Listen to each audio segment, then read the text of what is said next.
បាទជំរាបសួរបងប្អូនអរគ្នាសួស្តីបងប្អូនអរគ្នានិងអតិថិជនអស់ជាពិសេសថ្ងៃនេះយើងមាន promotion ពិសេសមួយសម្រាប់បងប្អូនដែលធ្វើសោឡានគេហៅថាជាងជំនាញជាងសោភាសាបច្ចេកទេសហៅ locksmith បាទតើតើនឹងការធ្វើសោចម្លងសោឡានស៊ីឡានរ៉ុបបាទអញ្ចឹងបងប្អូនដែលមានម៉ាស៊ីន IM 508ឬក៏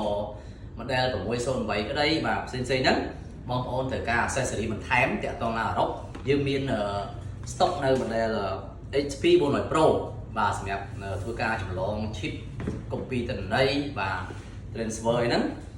ហើយនឹង Gbox 2បាទ Gbox 2ដែលមានរូបរាងក្រហមបងប្អូនអាចមើលឃើញបានបាទ Gbox 2ហ្នឹងគឺវាមានមើលនេះឲ្យបងប្អូនមើលឃើញបាទវាមានខ្សែវាមានអាតុងនេះ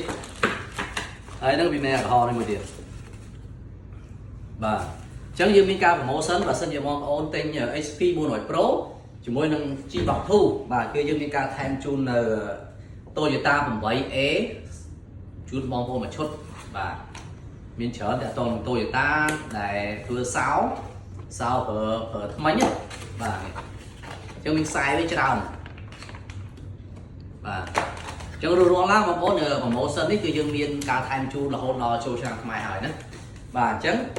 ទិញ2 free 1បាទរាល់ឡើងបងប្អូនដែលធ្វើសោបាទអរគុណជម្រាបលា